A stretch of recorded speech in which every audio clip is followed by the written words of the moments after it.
initial impressions, I haven't really looked at too much of it, just a few things, talking with some of the guys on the team. So without further ado, let's get into it here a little bit. Valve did say it was going to be a small patch, but I think some of the things are going to have some large effect. So Purge no longer deals bonus damage to summoned units.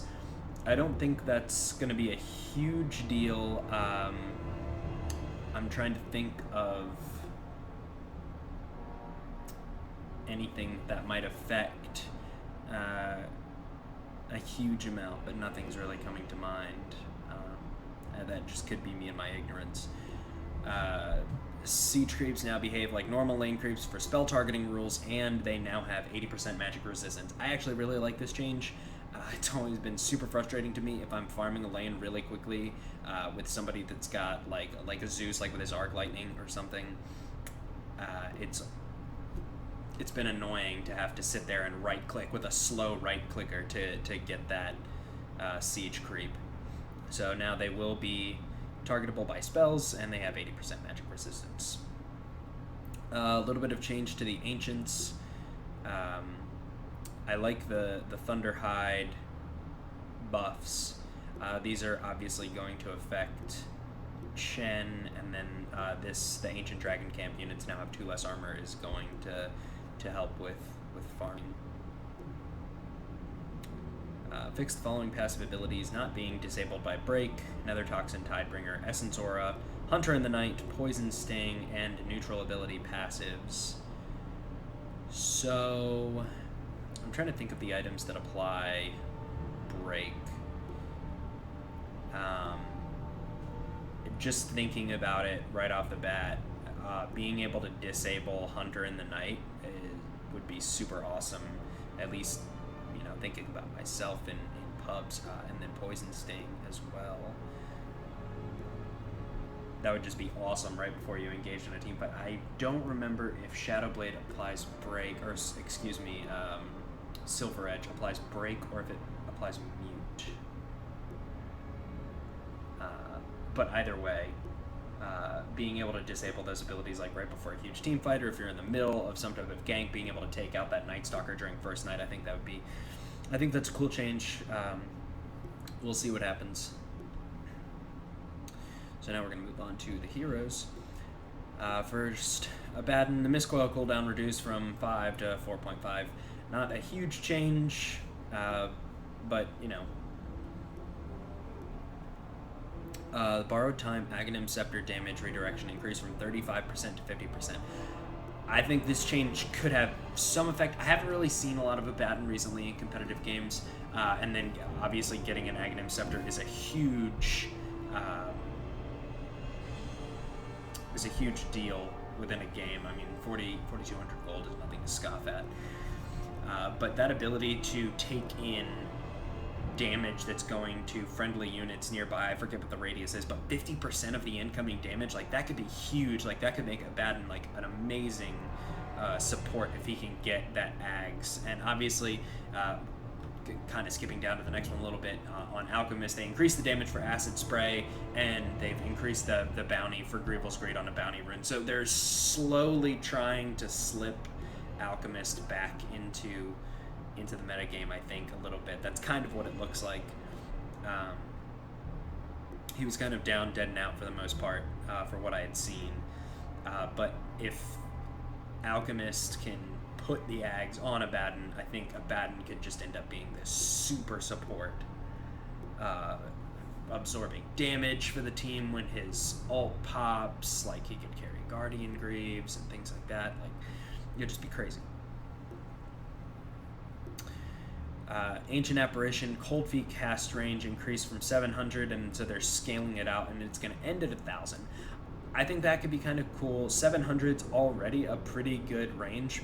Putting it out that far might be able to help him secure some kills later on. I know that it goes away if they're out of a certain range after a time, but it's still a small amount of damage. I think that could be cool. So Anti-Mage is seeing a nerf here. He got his blink rescaled. It's still going to be the same at max level, but as it starts off, for the first 3 levels, it's 1 step down previously in an increment of what looks like 25. Really shitty at this. Okay, so 75. The point is that it's scaled down. His second level originally is now the 3rd level. The middle level, or the second level in it, is 1,000, and you're starting off at 925 if you scale in your first point and blink. So that'll be interesting to see. Maybe we've seen a lot of Anti-Mage in competitive play recently. From what I've observed, he's just super fucking good at getting away from. He can just run away and go farm somewhere else. Is a lot of what I've seen, and this maybe not enabling him to get as far away in the beginning. And then the Mana Void stun, I really like this because I hate the stun from Mana Void if it gets you down just a little bit lower, but doesn't kill you all the way.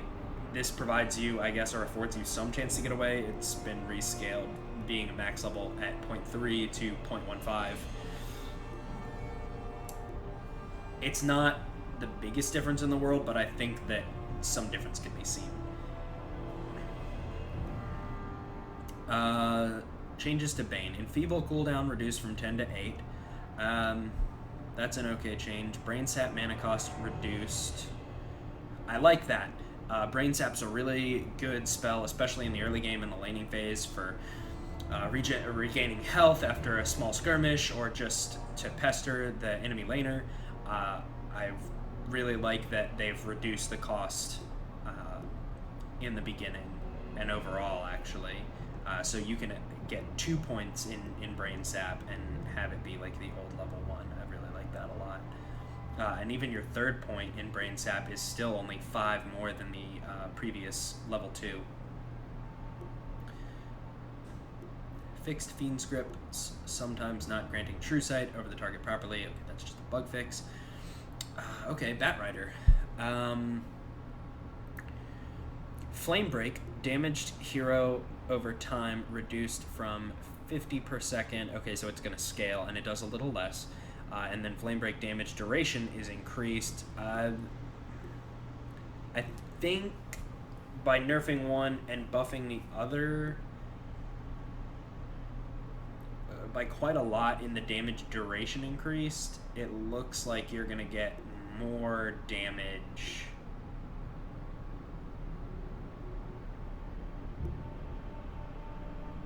Yeah, you're going to get more damage overall. It's just going to be dealt out over a longer period of time in smaller increments. So, let's see. Added an Aghanim Scepter upgrade for Batrider. Flaming Lasso grabs its target as well as the target's nearest allied hero within 400 range. The secondary target is tethered to the first. Also causes Lasso to deal 100 damage per second. Wow! That is super... I don't want to say super good, but it sounds super good. Like the ability, especially a Batrider in like a late game or mid game situation where the other team might have an advantage. If you could catch like somebody out with a support, like just that extra person to pull in. I can see this comboing well with like Winter's Curse or something like that, where you can pull 2 people in and you're guaranteed almost 2 kills if you have some kind of lockdown and AoE damage. That's kind of ridiculous. Sun's getting in my face a little here. Let's see if I can close these blinds. Whatever, we'll deal. Bloodseeker. Thirst scaling changed from 100% to 25 to 75 to 25.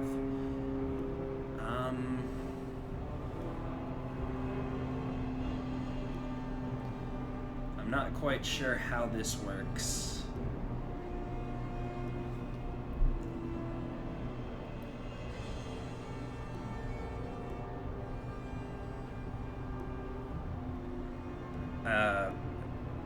It could be that once they reach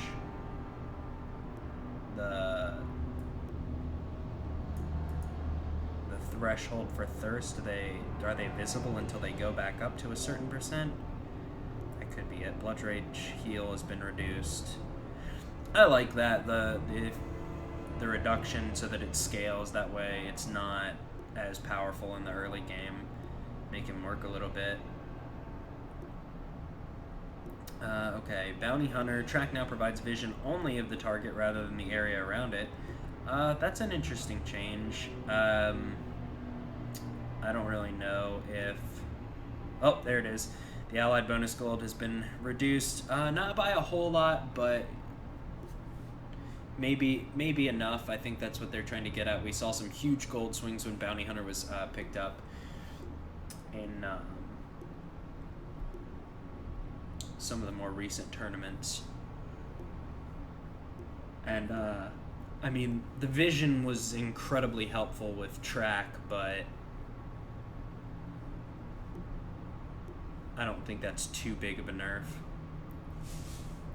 Brewmaster, Primal Split, Storms, Dispel Magic, area of effect increase from 200 to 600. Wow, that's a fairly sizable increase.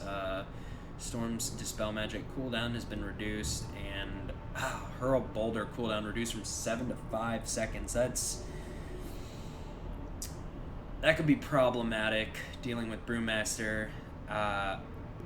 I know, just thinking about myself playing Brewmaster, I've always felt like that Boulder hasn't come off of cooldown fast enough to get that extra stun that I need when dealing with a quick moving hero, but now it looks like he's going to be pretty effective at chasing down enemy heroes after the Primal Split. Bristleback's passive Quill Spray damage threshold reduced from 250 to 230. That's kind of a minor change, but I still think that's going to be super annoying because now obviously it's going to be triggered slightly more often, and I just hate Quill Spray in general. It's just... oh, it's so annoying. Return strength as bonus damage increased. Okay, that's... seems like a minor change to Centaur, but it brings it up at the max level 16%. So maybe we see a little bit more Centaur. I don't really know how much that bonus damage is going to affect his lane presence and his ability to get kills.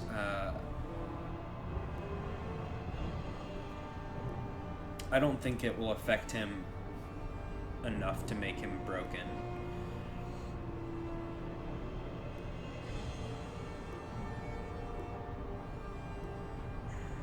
So Chaos Strike now lowers the target's armor by 5 for 8 seconds whenever it crits, and so it applies before the damage happens like Desolator does. Okay, so multiple instances don't stack. Okay, so that's not the worst thing in the world.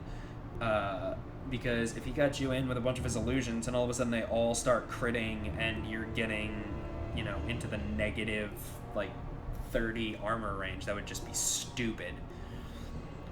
Chaos Strike critical damage reduced. Not by a whole lot, but by a fair amount. I guess it's just sort of like a balancing nerf to this.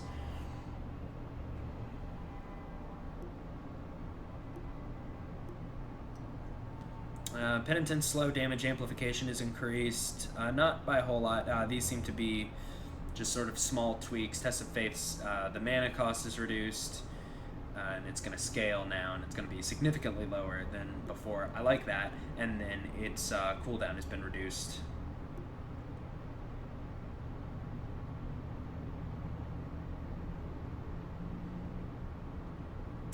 Cooldown for Strafe has been reduced by about 5. Yeah, by 5.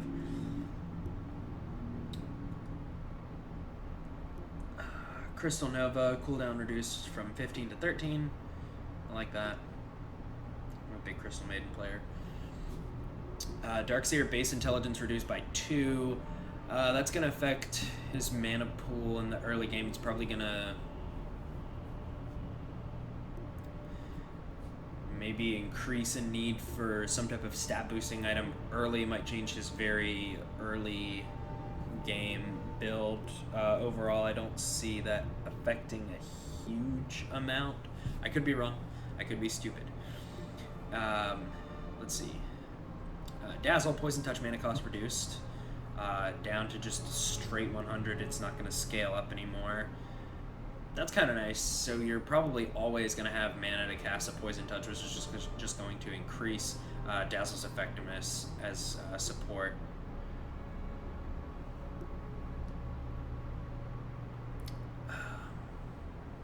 Slight buff for Death Prophet with some extra Exorcism Spirits. 2 at the first level, 1 at the second level, and then the next level will stay the same, but it gives her a little bit better pushing potential at level 6.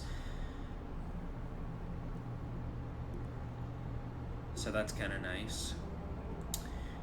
Disruptor, Thunderstrike cooldown reduced from 16, and it's going to scale from 12 down in increments of 1. And then Thunderstrike now only provides vision over the target itself as opposed to, I guess, in an area around the target. So, probably increasing Disruptor's damage output as a support. Okay, it is increasing his damage output as a support, especially at max level on Thunderstrike with that 9-second cooldown. Not a huge amount, but still noticeable. And then a balancing nerf with providing limited vision of the target itself. Doom, Scorched Earth, damage and heal increased incrementally. At the first level it's going to be the same, but it's going to start to scale up a lot higher as soon as you get that second point in Scorched Earth.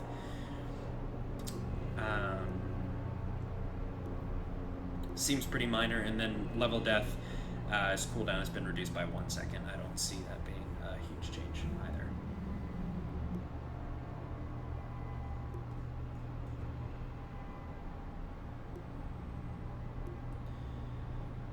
Dragon Knight, Breathe Fire debuff duration increased from 8 to 11 seconds. I like that. Kind of small, but I think its effect will be seen in time. That sounded super, super vague.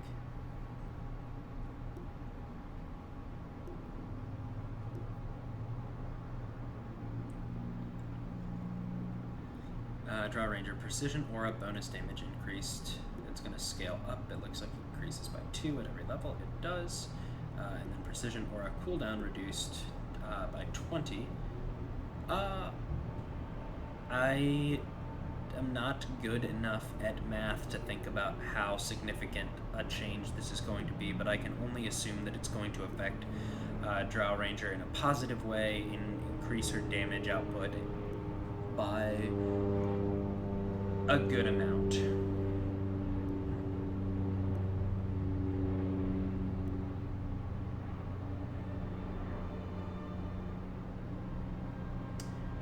I apologize for the airplane if that was what filled everybody's headphones. There's a lot of traffic, or air traffic, going over Seattle right now. Okay, Earthshaker, no picture, awkward. Fissure damage reduced, oh, sad day. So, wow, that's actually a pretty significant decrease at level 1 to, I think it's by 15 all across the board. Yeah. Wow.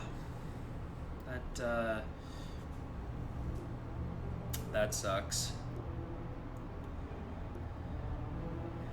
I do love me some Tupac Earthshaker.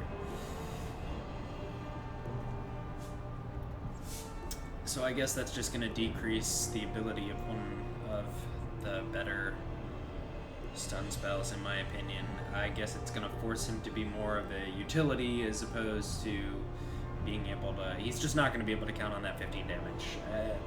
I'm probably making it seem like a lot bigger deal than it is because they're nerfing one of my favorite heroes. Moving on to Earth Spirit, the Stone Rumen is now placed in front of you when double-clicking it. I really like this. Earth Spirit's a pretty fucking difficult hero to play. So, being able to just double tap my keys to put a stone remnant down in front of me trying to get that stun is going to be a lot better. Now I'm sure there will be outcries of, people making Earth Spirit idiot proof and things like that, and this hero used to be a little bit more skillful than it is now. Well, to all you naysayers, I say, bleh, because I'm not as good at placing my remnants as you.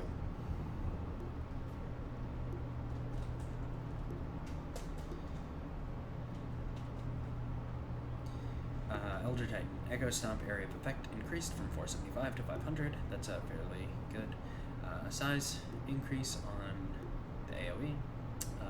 The Spirit Mana cost has been rescaled, so instead of being a straight 110 at the beginning, it's going to scale from 80 up in increments of 10 all the way to 110 at the max level. And then his attack damage per creep is going to increase, to a whopping 15 at the end, so I guess that's going up in increments of 3.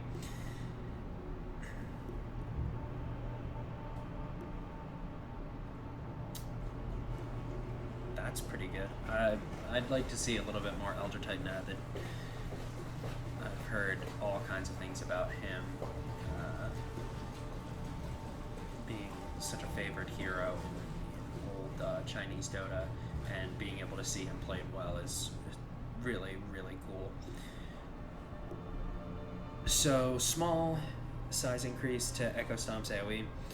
And then I really like the Ancestral Spirit because a lot of people scale that first for the extra damage that they get, and so they're going to get more damage for less mana. It's going to help him stay in lane, I think, or at least do better during the laning phase. And then Natural Orders Aura Sticky Duration has increased by half a second. Enchantress, Nature's Attendant's Wisp count has increased. It's going to go up increments of 1. So instead of 3, 5, 7, 9, it's going to go to 4, 6, 8, 10. And Impetus is no longer a unique attack modifier. Good God. So that means that Impetus can apply things like Bash, and I guess, and Purge as well, I guess, but I don't know who exactly would be, or not Purge, but Mana Burn, if she for some reason got a Diffusal, and that is range, so I don't know why you'd be getting a lot of things like that, but I think that this could have its perks. I'm trying to think of things that are unique orbs still. I know people already use Mask of Madness with Impetus. I'm thinking if this opens the door, I don't think Mjolnir is a unique attack modifier. I'm just going to check real quick. I'm going to be a cheater because I don't know things, because I'm stupid.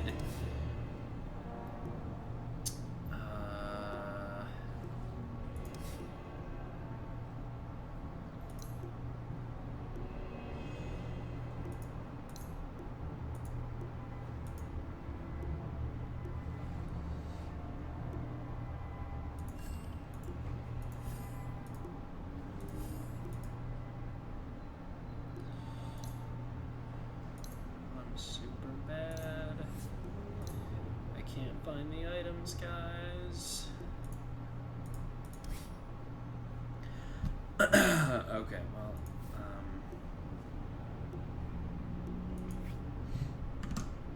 aside from being a total shithead and not knowing things that I need to know,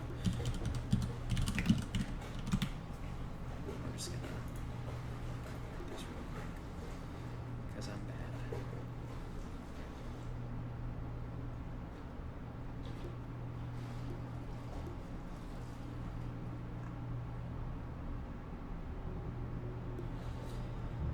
So it doesn't look like it was a unique attack modifier to begin with. Okay, nope, I'm just retarded, and I didn't know that I was retarded until I looked it up. All right, Enigma, Midnight Pulse cast time reduced from 0.2 to 0.1. That's nice. Just a little bit faster to get that out. Not a huge thing. Midnight Pulse area of effect reduced a little bit, but Black Hole Radius is increased by 20. Kind of nice.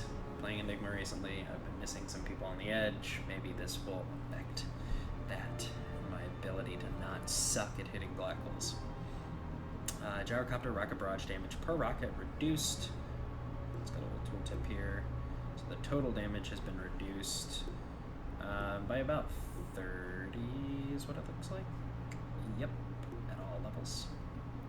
So not a huge deal, but enough to cause some effect. And then the slowdown for call down no longer pierces spell immunity, so that kind of sucks.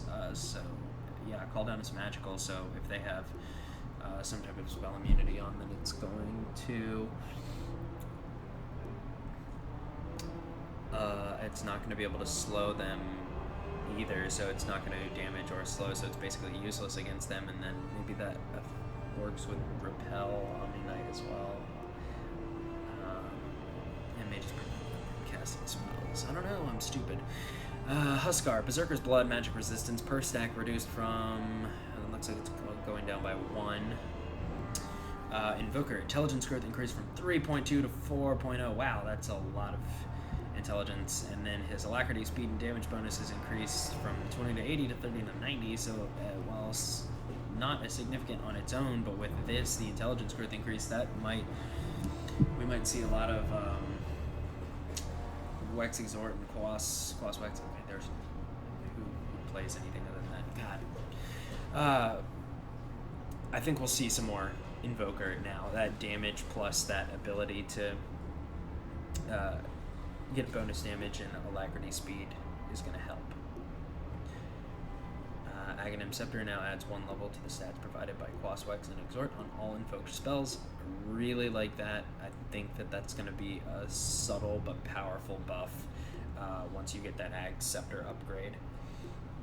And then max level Deafening Blast now retains its normal location targeting UI. It's the tooltip.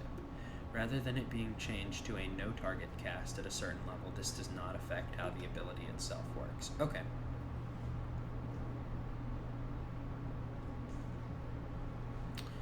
Jakiro, Dual Breath's Fiery Wave now moves at the same speed as Icy Wave. Okay. Dual Breath damage has been increased by a little bit, and then the Ice Path range has been increased by 100. So some small buffs to Jakiro make him just a little bit better. I don't think that this will have a huge effect on him and his big band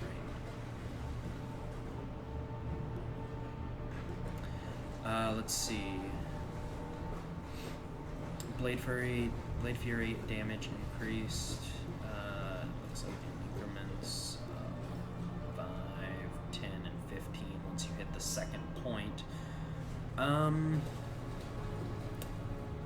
Again, I don't think this is going to have too much of an effect because of the way that they chose to scale it. It's going to do the same level or amount of damage at level 1, so I don't think this is going to increase his effectiveness in the early game at all, even if you get the second point. It might make it slightly more effective in the mid and late game if you're going all Blade Fury.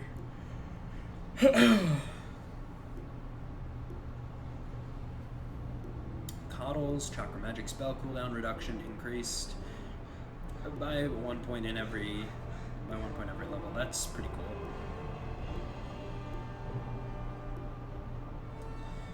Ghost cast point has been reduced. Sorry, just straight moving on. Yeah, we're moving on to Kunkka. Just reading a little ahead. Tidebringer damage has been increased in increments of what looks like 5. X marks the spot cast range rescaled a little bit so that it's more powerful in the earlier levels, and the cooldown has been rescaled so that it's 8 seconds at the max level. And then obviously Ghost Ship's cast point has been reduced. Again, not huge changes, but I think that they'll have a good effect, a positive effect that may not be seen immediately. It's not. I don't think that it's going to be like direct correlation into somebody sees all of these things about Kunkka and then all of a sudden his pick rate skyrockets. But I think that their viability is slowly being increased. Maybe not this patch, but they're finding their way back, and possibly in different roles. Legion Commander's base damage has been increased by 4. Overwhelming odds. The cooldown has been reduced. Press the attack. Cast time has been reduced. Fixed Legion Commander sometimes auto-attacking nearby units after duel ends instead of continuing to attack the dueled target. Wow. I've only experienced that once with a teammate, and he did end up dying because of it. Press the attack. Cast time being reduced by 1/10 of a second. I'm not exactly sure how much of an effect that's going to have. Maybe it will help me get out of situations where I try to cast, press the attack, and heal myself as I get away. Maybe that will help me get away. But I think the biggest change is the increased base damage. I think that's really helpful to her, especially if you maybe want to jungle the Legion Commander or being alone in the offlane. And possibly affecting her at level 6, helping her to get those much needed dual kills so that she can start to snowball.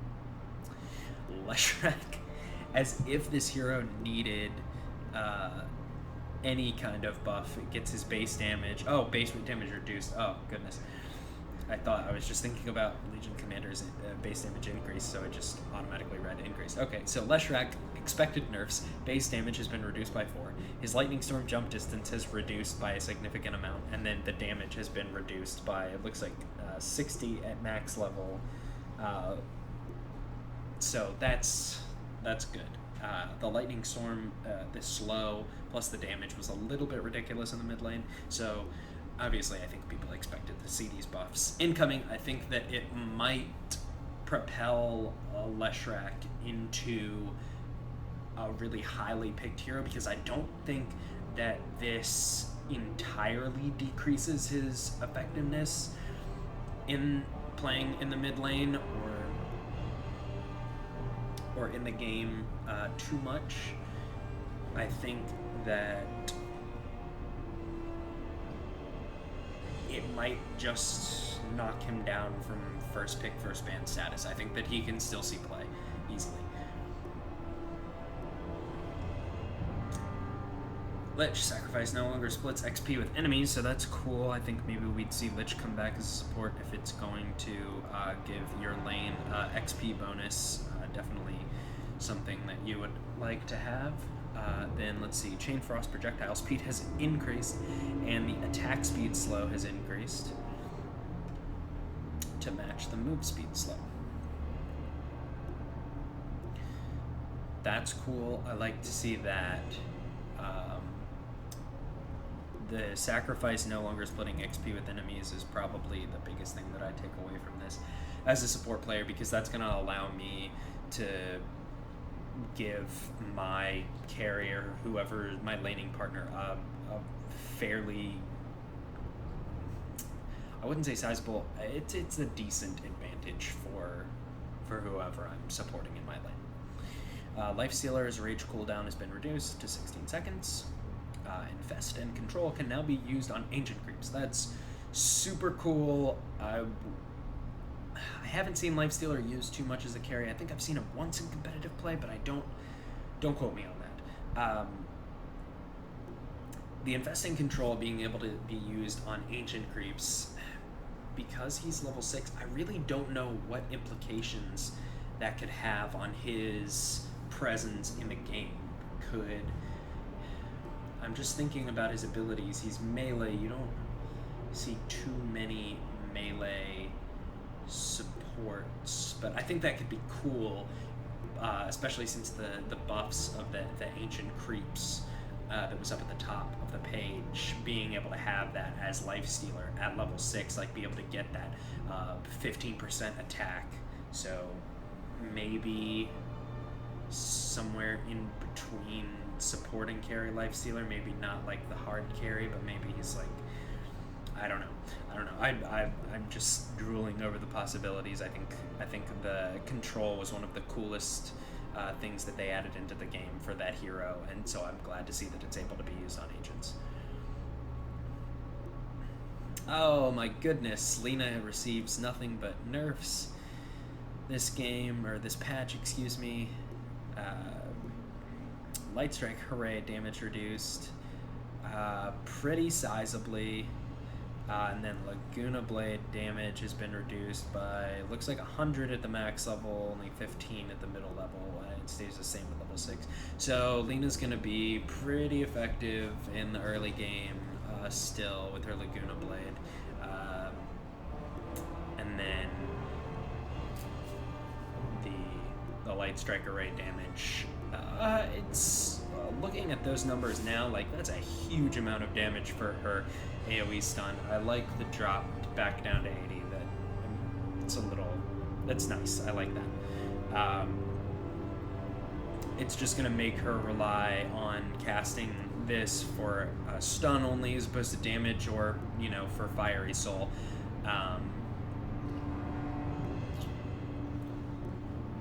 I think this could lessen her to more of maybe a niche pick. I haven't gotten through all of the sports yet, but it could possibly take her out of core status unless you're playing some type of maybe pocket strategy. I feel like the ability for such a minor spell to be dealing such a huge amount of damage is, I think it's quite significant. Obviously, within the middle levels there, she'll still be doing okay. Maybe you just get 2 points in Light Strike Array instead of just the 1, but we'll see. It's just one man's opinion. Finger of Death, Aghanim, Scepter upgrade. Area of effect increased from 200 to 300, so they're slowly trying to push Lion in place of Lena, possibly. Maybe we see. There's no way such a small change is going to push Lion back into that mid lane. But obviously very effective support.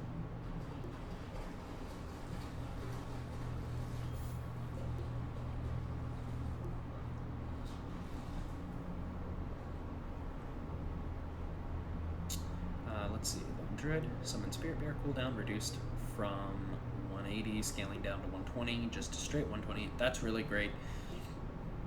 And then they pumped the Battlecry bonus damage and armor, so maybe a little bit of return of offlane Lone Druid. Maybe Valve feels a little bad about how shitty Alliance has been doing, so they're buffing Admiral Bulldog's heroes, maybe? Maybe, we'll see. I mean, Bounty Hunter's nerf was pretty slight. Luna has some strength gain, I like that. Eclipse cooldown has been reduced, that's pretty significant, and the beam count is increased on the Aghanim Scepter. I think the strength, I think that's super good. That's gonna increase her effectiveness in the early game. It's gonna make her a lot less squishy, or at least slightly less squishy. And then the Eclipse cooldown is obviously going to be effective much later, so maybe we'll see a little bit more of Luna.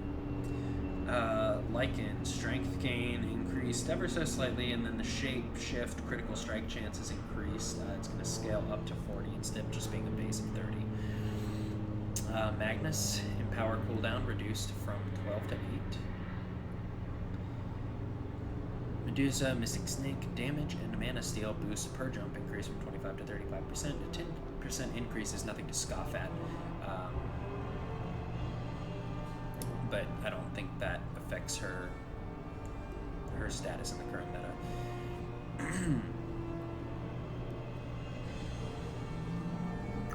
Let's see. Mirana, their agility growth has increased a fair amount. And then Starstorm secondary strike search radius has increased a little bit. So that's nice, so that maybe if you're not quite in range, or weren't quite in range before, you get a little bit, you get 100 extra range leeway now for your extra strike of Starstorm. And the agility growth, I think, definitely increases her effectiveness as maybe less of a support, more of maybe a core, maybe like, I've seen her run core before, but I'm just a pub player. I like the agility increase. Even just as a support, it's going to increase her damage output, so that's nice. Morphling has an agility growth increase of a fair amount. His adaptive strike damage has been rescaled a little bit so that it's going to be more powerful. Hybrid no longer hides Morphling or restricts its usage when a replicant is out. Hybrids are visibly known to enemies.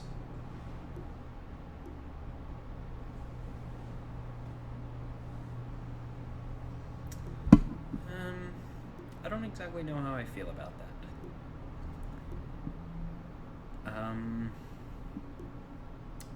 I like this up here, making him a little bit more effective straight up. But I feel like this kind of takes away from some of his illusion-y hero feel. Naga Siren, her Riptide damage has been rescaled down a little bit so that it's a little bit weaker at the beginning levels. And then the heal she gets from Song of the Siren with her Ags has increased by 2%. Her 6% at the beginning wasn't really anything to laugh at, so the fact that they're buffing it, you could maybe see maybe a little bit more Naga support. But again, Aghanim Scepter is a hefty cost item, so it's not going to affect it too much. Okay, Nature's Prophet. Let's see what you've done. Valve Sprout cast time has been reduced, and the mana cost has been reduced. The movement speed of the trees have been increased. Their vision has been reduced by 200. The Greater Treant base attack time has been reduced, and Wrath of Nature now applies a 4-second buff on the units it hits, which will spawn an extra Treant if the unit dies during that time. So, maybe Valve does appreciate the alliance.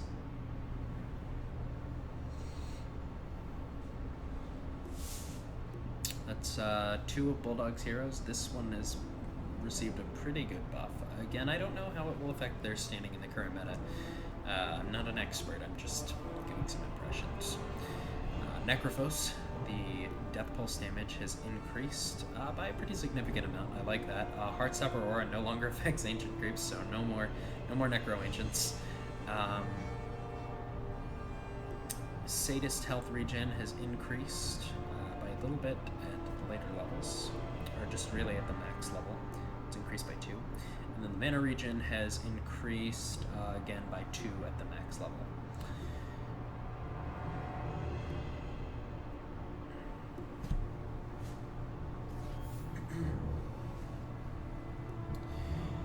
So maybe seeing a little bit more Necrophos being played. That Death Pulse damage is nothing to laugh at in the beginning stages.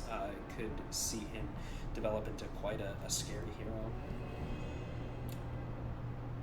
I think that definitely makes him a much more effective laning presence throughout, and Sadist is going to help keep him alive in that lane.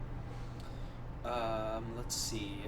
Night Stalker's base health regen has increased from 0.25 to 2. That's fairly significant. I think maybe this will help bring him. I know I have seen him picked recently. I think this can help him become a much more effective hero.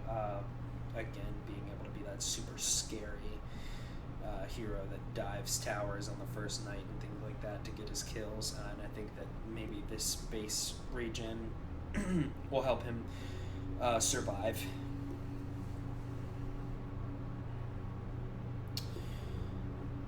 Alright, so the Burrow Impale cooldown has been reduced. The Burrow Impale and Mana Burn bonus range have been increased, and the Vendetta duration has increased. Not huge changes, these only affecting his Ag's abilities. Ogre Magi has had his base armor increased. Bloodlust can now be cast on towers. I think that's super cool. I really want to try this. I think actually that's probably what I'm going to go in game and do right after I finish this video. And especially that attack speed increase. I think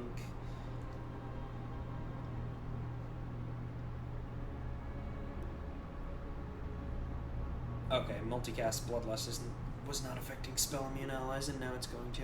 But I think that's just super cool that Bloodlust can now be cast on towers, affecting your ability as squishy support, maybe not being able to defend the tower against an onslaught, but at least being able to help the tower defend itself, or possibly helping with the tower hits to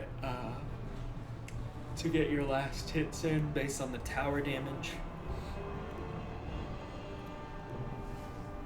Let's see. Omni Knight Purification cast point has been reduced, and the Degenorah stickiness has been reduced from 2 to 1. Thank you. Nobody likes Degenorah. Nobody. It's an awful, awful thing. Okay. Here it looks like some big changes for Oracle. Fortune's End cast time has been reduced to 0. Cool. The cast range has been increased. The radius has been increased. The damage has been rescaled to stronger early game, or at least stronger in the first level and then weaker throughout, with a pretty significant decrease at the max level, and then the cooldown has been rescaled. Fate's Edict no longer amplifies incoming non-magical damage, and Fate's Edict now has normal purgeability rules. Wow, that sucks. Purifying Flames cooldown has been reduced from 2.5 to 2.25. So just a little bit of a rework. Wow, Strength on Outworld Devourer has gone from 1.85 to 2.3. That's definitely going to help him be less of a glass cannon. Sanity's Eclipse now always removes 40% of affected heroes' maximum mana instead of 75% of current mana only when under the threshold. So it's going to always remove 40% of the maximum mana that they could have. Okay. Sanity's Eclipse mana loss no longer pierces spell immunity. Sanity's Eclipse cast range has been increased to just a base of 700, and the cast range is no longer increased with Item Scepter.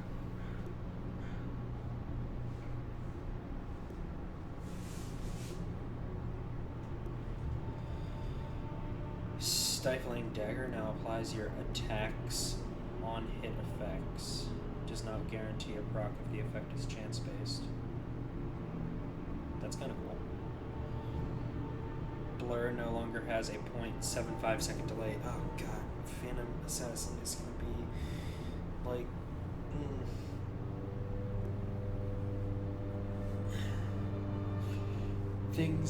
Things that let people evade my spells or abilities, attacks, damage, etc.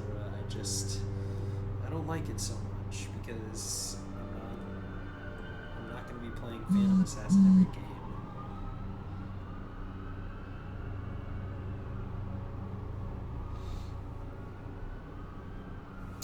Let's see. Phantom Lancer, agility growth reduced from 3 to 2.6, and then Doppelganger cast time is increased from 0 to 0.1. These are minor changes, but I think that they could definitely affect his effectiveness. Again, kind of like Anti-Mage, just the inability to get away in an early game gank situation.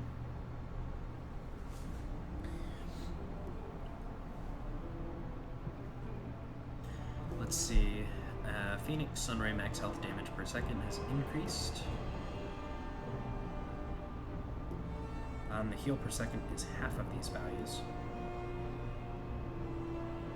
So that's pretty cool.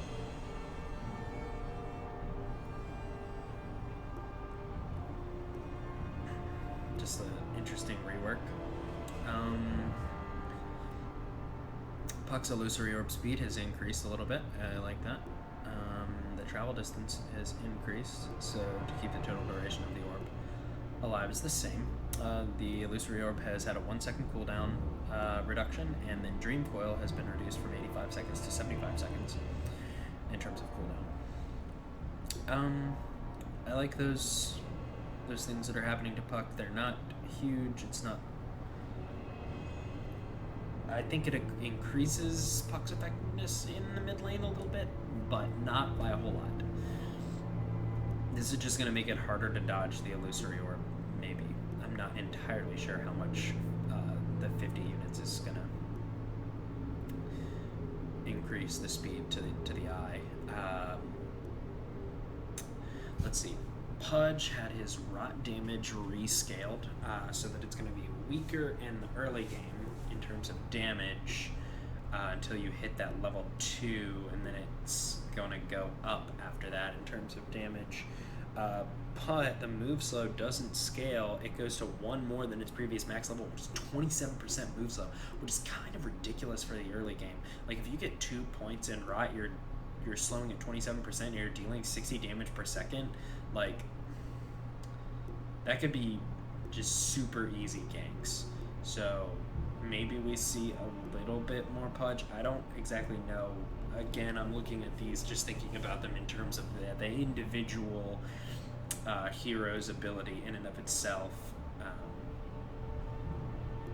He could still be incredibly ineffective against whoever takes the mid lane against him. Pugna has had a movement speed increase by about 10. That's pretty cool. Another ward is now placed at the target location using a 150 cast range ability. So now you can place it kind of like the tombstone, so you can throw it up on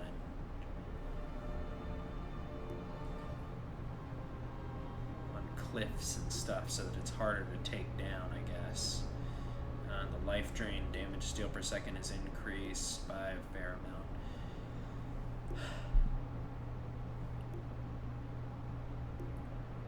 Excuse me. The sonic wave damage reduction 290, so it's still the same at beginning levels. It goes down by 10 in the middle level and down by 20 at the max level, and then it looks like maybe the same has been done. It goes down by 15 at the max level with Negative Scepter. So I personally didn't think it dealt a huge amount of damage. I guess 500 AoE damage is nothing to laugh at, but I've just always felt like there were maybe better abilities. But that is the nerf that she received. So Static Link now drains damage smoothly over its duration rather than every second. That's kind of nice. I like that. It's going to enable Razor, I think, to get more damage. Permanent invisibility on Riki. The invisibility health regen has increased pretty significantly. So Riki's gonna... Yeah, I think that's pretty good. It's not like Slark good, but you know, he does have the permanent invisibility. That's I think that'll be pretty good. He can be kind of a fragile hero. Caustic Finale debuff expire damage has increased. Holy crap, to 50%, and the slow has been increased to 25%. Those are some pretty good changes for Sand King. I'd love to see Sand King come back. I'm gonna wait for the plane to go over. I don't know if anybody can hear this. I may just look like a crazy person, but I just assume that my mic is picking it up.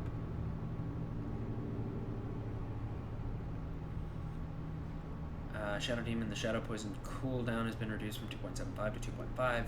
Not a huge change. Shadow Shaman, Shackles cooldown reduced from 16 to 10. So that's going to be up a lot more. And then the total Shackle damage at max level is 300. So not as effective in the beginning.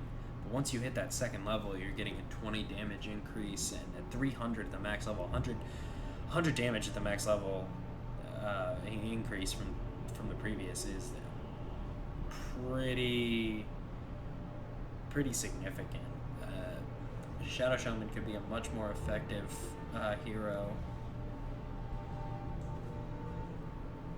in terms of ganks. Like, just thinking about maybe with some other heroes, like with Legion Commander, enabling her to win those early duels, getting that second or third level could really help with the shackle. And the shackle's going to be up almost all the time with that 10-second cooldown. Last word is now purgeable. That's kind of nice. Concussive shot cooldown has been reduced. On Skywrath, Mystic Flare no longer splits its damage over spell immune heroes.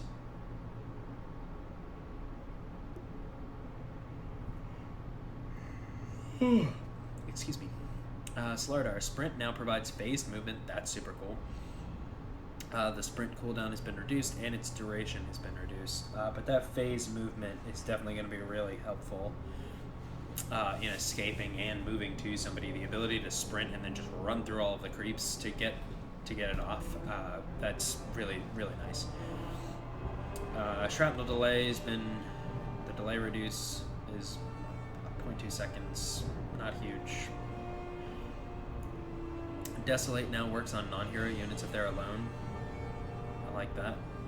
Dispersion now reflects damage before reductions and returns it as the same damage type. So rather than as pure damage after reductions.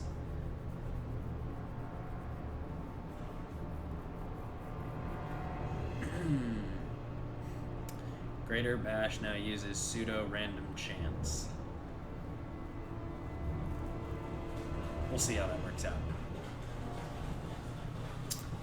Let's see. Static Remnant mana cost has increased to just straight 100. That's going to make him at least a little bit less effective. And the Ball Lightning base mana cost increased from 15 plus 7% to 30 plus 8%. I'm not quite sure how that math works. Somebody leave a comment down below. You can tell me how it works. Not that smart. But that, seems like it is going to at least have some effect. Obviously, if it's a change, it's going to have some effect. But the Static Remnant mana cost increase makes it a little less viable as initial pickup. I don't know. 100 mana seems like a lot. However, he is an intelligence-based hero, so he probably has some mana to spare. The vision reduction isn't a huge thing. Sven base intelligence increased by 2. That's going to be small, but nice to have. And then his greater cleave damage has been increased, which is also kind of nice. Small changes to Sven. Techie's mines are no longer triggered when they're destroyed, so whenever they expire, they no longer blow up, they just disappear. The mines can now be destroyed using Quelling Blade and Battle Fury. That's super nice for anybody who's, I don't know exactly the range on that, but that would be super nice if maybe melee heroes can now destroy that from a good range if they can see them. And then you get 10 gold for destroying them as well. Landmines cooldown and mana cost have been reduced. They've been cut in half, but so is the damage. And then landmines no longer have a max count. And they no longer block neutral spawns, and neither do stasis traps. And they no longer stack directly on top of one another. So some interesting changes to techies. I like the ability to get some gold for destroying his mines, but I really love the ability to destroy them using the Quelling Blade.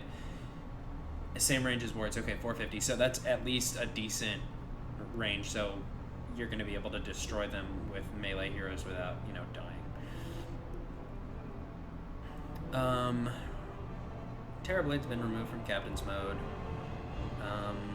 Reflection now affects all enemy heroes in a 900 area of effect. Will not affect units that are in fog or who are invisible. That's crazy. So now all of his illusions are just gonna jump on everybody, kind of like a haunt, but he can't jump to them, obviously. Reflection cooldown has been rescaled, so it's a little higher now, so you can't do that all the time. Conjure image illusions are known as enemies to illusions. Okay, so similar to Darkseid's Wall. That's kind of shitty. I don't like that as much.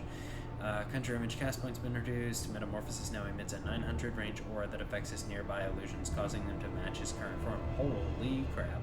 That's kind of scary to all of a sudden just like throw down reflection and then be like, Metamorphosis, everybody is fucking really scary. Oh, that'll be interesting to see. He's been removed from Captain's mode. I'll have to try that out. The Sundercast range has been increased by a lot, and then the minimum health increased from 20 to 25%. Tidehunter, Gush armor reduction has increased. Awesome. I love Tidehunter. And it's fairly okay buff. Whirling Death cooldown has been reduced. Tinker rearm channel time has been reduced, and that's super cool. I've always felt like it was really shitty to have to wait a whole second back in base doing a rearm. I like that it's 0.75 seconds. That's going to be beneficial for Tinker. Tiny, base strength increased from 24 to 26, and his intelligence, base intelligence has been increased from 14 to 17. That's interesting. He's going to have a little bit more mana to cast his spells, and he's going to do more base damage.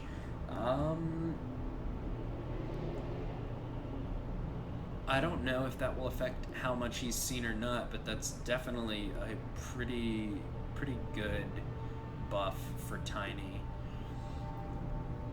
especially in the early game. Treant Protector, Leech Seed mana cost has been reduced. Fervor attack speed per stack has been increased for Troll Warlord. Tusk, Ice Shard's mana cost is increased. Snowball max launch time has been reduced. Frozen Sigil no longer goes through spell immunity. Interesting. Yeah, that definitely makes Frozen Sigil not nearly as good. And then Walrus Kick now deals 200 damage. That's kind of cool. Alright, so Undying. Aghanim Scepter no longer improves Flesh Golem, so the tooltip tells us that previously it increased damage amplification and heal. And so now the Aghanim Scepter now increases Decay's strength steal from 4 to 10. That's still pretty good. Like 10 strength on Undying is like, that's kind of nice. It's not going to do nearly as much in the late game. But if you have some ridiculously crazy thing where Alk just like runs in and farms you up an Ags, like you can totally wreak havoc and snowball in the early game. Obviously that's not something that's going to be constant. It's just a cool idea. Tombstone Zombies attack damage has been reduced from 41 to 35. Tombstone now requires a constant number of attacks to be destroyed, similar to Phoenix's eggs. So 3, 4, 5, and 7 from heroes, and then 6, 8, 10, 14 attacks from creeps. So creeps can now help out, and then Soul Rip can only restore, it looks like hits, so like 1, 2, 3, 4 health to Tombstone. That's making Tombstone, and in my opinion, it makes it way easier to kill, especially if, you know, like you're solo, or maybe there's just 2 of you, like 3 hits at level 1, like, seems pretty easy unless they get a pretty good jump on you. It's gonna make him less broken.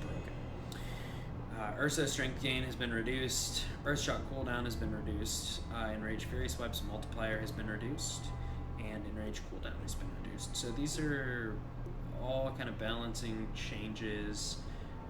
The strength gain is... Everybody needs to remember that Ursa's an agility hero, so it's not going to affect his damage, but it is going to affect his ability to Roshan, I think, especially with the Fury Swipe's multiplier being reduced, and the even though the cooldown is reduced,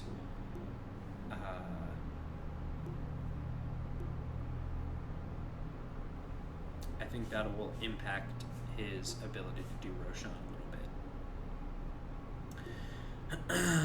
Vengeful Spirit has an agility gain increase from 2.8 to 3.3, and her base movement speed is increased.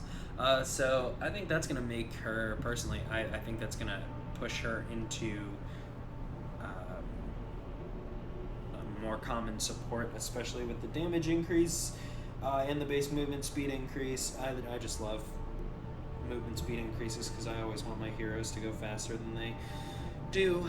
But the agility gain increase from 2.8 to 3.3 is pretty good.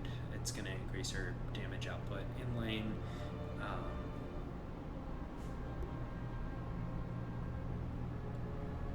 That's all I got on that. Let's see. Venomancer. Poison Sting damage has been excuse me, increased. Poison Sting now works normally on illusions. Poison Nova damage per second has been reduced. This can be 6 at every level. It's only 3 at mid-level, and then 1 at max level. So it's just weaker to begin with. But then the Poison Nova duration has increased just straight to 16. So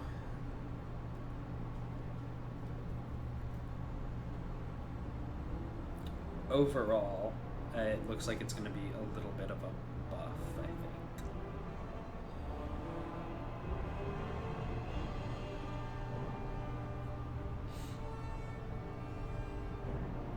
Viper agility growth from 2.5 to 2.9, and corrosive skin slow no longer pierces spell immunity. I really don't want slows to pierce spell immunity anymore. The agility is just going to help Viper deal more damage. A little bit bigger area of effect for the stun on the Visage Familiars. Golems can no longer be destroyed by Purge. I like that. The Swarm mana cost has been rescaled, costs a little bit less, and then the cooldown has been reduced a little bit. Not a huge change. Winter's Curse no longer affects spell immune enemies in the area, but it still affects the primary target. Okay, so this is going to prioritize... this is going to prioritize your BKB targets, I guess. If it... Yeah, I think it goes through spell immunity, Winter's Curse does. But it doesn't affect spell immune enemies in the area, so I'm wondering if that's going to enable people, if they'll be able to... Would they be able to pop BKB in the middle of it?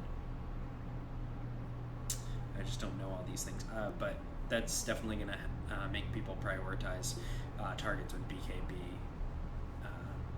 Or at least if one of your main targets for Winter's Curse has a BKB, that's going to cause you to prioritize that person. Death Ward damage has increased, and Death Ward no longer bounces once at level 3. It still bounces 4 times with the Scepter, so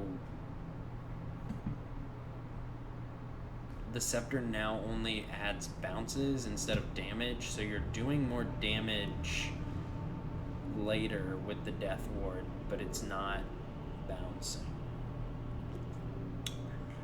I'm not really sure how that will play out. I guess, to me, overall, it sounds like a nerf, because then you're paying 4,200 gold for an Aghanim Scepter where you're not getting a damage increase, but, well, I guess you are if you're going for the bouncing. So maybe it turns out just a little bit the same. I guess it's just really about weighing the costs of certain things in-game. Wraith King, base damage increased by 7. That's quite a bit.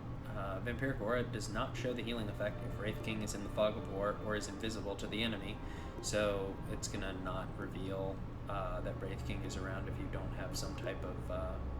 they could see the healing effect, but if he's not visible, then they're not going to know that he's not around. Reincarnation Ag Scepter, allied death delay increased from 5 to 7 seconds, and then the Reincarnation Aghanim Scepter ally Wraith Aura now remains active during reincarnation. Okay. The Aegis now provides temporary ground vision near your death area while reincarnating, similar to Wraith King's reincarnation. Nothing huge. Respawn time reduction reduced from 4 per charge to 3 per charge. That's kind of nice. Bloodstone no longer reduces gold loss on death. I really like that. And it no longer grants vision and experience where it's died. I really like that as well. Those were pretty small things that I think went unnoticed, I guess, or really just not, it's not as much talked about as why Bloodstone's super effective, but that ability to gain experience where you died, especially if, maybe you're the first to get taken down, like if you're ganked and then your team engages and gets like 3 kills, you're still getting that experience. And then not reducing the gold that you lose on death is just super great. It's going to definitely decrease the effectiveness of the Bloodstone carriers like Leshrac and Storm Spirit. Health and mana restored off the bottle, so we're seeing it looks like a weakening of the mid lane, so it's gone from 135 and 70 to 110 and 70, so you're getting less health and more mana, so maybe we're going to see more maybe beefier strength heroes take the mid lane, like where you can do things like with Pudge or Dragon Knight, people like that, maybe Tiny. Although I'm pretty sure Tiny's strength. Crimson Guard recipe cost reduced from 825 to 600. That's a pretty good reduction, just lowering the price of a fairly good item. Purge cooldown reduced from 8 to 0. Wow, that's pretty crazy. So now you can use up your Diffusal Blade charges probably a little easier if you happen to misclick, but I mean, you can start throwing down some purges in the middle of a team fight. You can purge 2 people immediately with the Diffusal Blades. I like that. I think that makes that a more effective item. Drum of Endurance. Endurance active buff increased from 20 to 25 bonus attack speed. Not huge, but still a slight attack speed buff. Cooldown reduced from 60 to 30 on Dust of Appearance. That's pretty nice, especially with the Glimmer Capes coming out. It's really helpful to have that dust. The Enchanted Mango, the cost has been reduced and the cast range has increased. Ethereal Blast cooldown has been reduced on the Eth Blade. Cyclone cast range has been reduced on Mules. The Mend cooldown has been reduced by 5. Okay. Glimmer Cape. Some changes coming out to the Glimmer Cape. Glimmer buff is now purgeable. So the fade time is increased to give you that time for the purge, which I guess we can see a little bit in the Diffusal Blade being a much more effective item against the Glimmer Cape, because you're going to be able to have that brief instant where you can get that off of them. Magic resistance has been reduced, cast range has been reduced, Glimmer buff mana cost has been reduced, as a balance maybe to some of the nerfs, and then the visual effect on initial cast is now more obvious, so giving time for those players to get their purge off.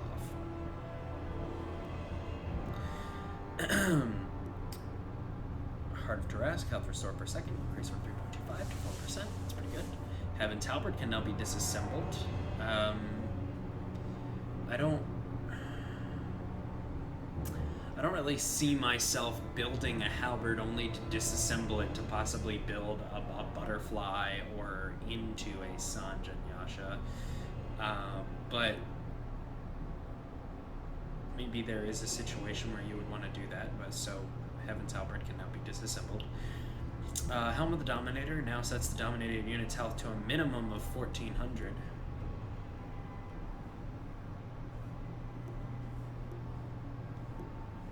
If the dominated unit's base health is higher than the minimum, its health will not be changed. That's pretty cool. The Helm of Iron Will cost has been reduced from 950 to 900.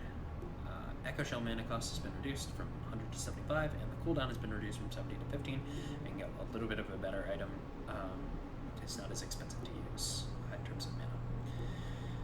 The Manta Style, Mirror Image, range / melee cooldown reduced 50-35 and 45-30.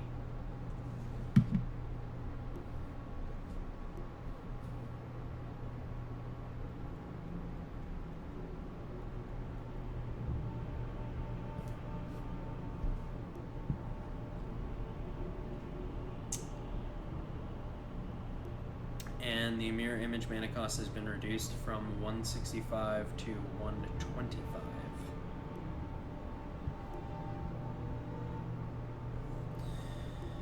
Medallion of Courage can no longer target spell immune enemies, and the reduction armor value halves against Roshan.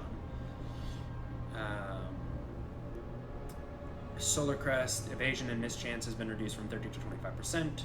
It can no longer target spell immune enemies, and much like the Medallion of Courage again, the value of the armor reduction halves against Roshan. Mjolnir, the Chain Lightning targets count has increased from 8 to 12.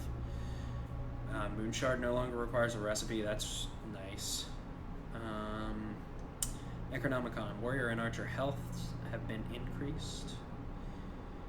Octarine Core fixed interaction with Guardian Greaves. The stack limit was previously fixed to 45 seconds rather than the cooldown. Insight Aura now works on the carrier for Pipes of Insight.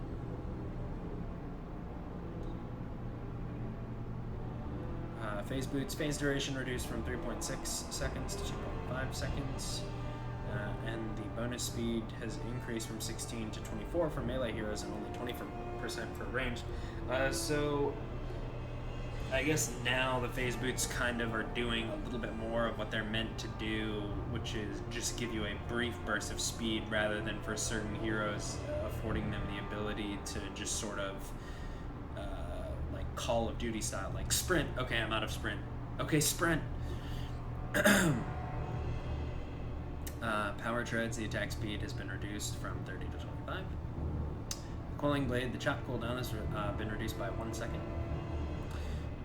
The recipe cost for Radiance has gone down. The cooldown has been reduced on Scythe of Eyes from 35 to 30. I think that 5 seconds is definitely going to make a fair amount of difference. especially for such a powerful item. Town Portal Scroll is cost reduced from 100 to 75. I really like that. That's going to make it so much easier for people to get around the map. So at this, I mean, at 100, like, that was a really good cost. But at 75, like, if you're not always carrying a TP scroll, you have to be just straight up the dumbest person in the whole world. Ring of Health cost has been reduced by 15. Voidstone's cost has been reduced by 15. It's going to make some of the items that have been weakened, like Bloodstone and stuff like that. Excuse me. Actually, Bloodstone might have been. Anyways, it's going to make Perseverance easier to get. It's going to make things that Perseverance has. Perseverance is in the recipe. Those greater items. It's going to make that just a little bit less expensive. And finally, Veil of Discord. The recipe cost has been reduced from 1,100 to 900. So overall, I don't think it's a huge patch, which is exactly what Valve said it would be, just a few changes. I think that the changes are interesting and they'll have some effect that we'll see manifest itself in the fall major. But overall, I don't think it's not as big as 6.84 was, we'll put it that way. 6.84 was a huge patch, but it still has a fair amount of significance. I think that we're definitely going to see a significant shift, especially in supports and offlaners with this patch. So thanks for watching, guys.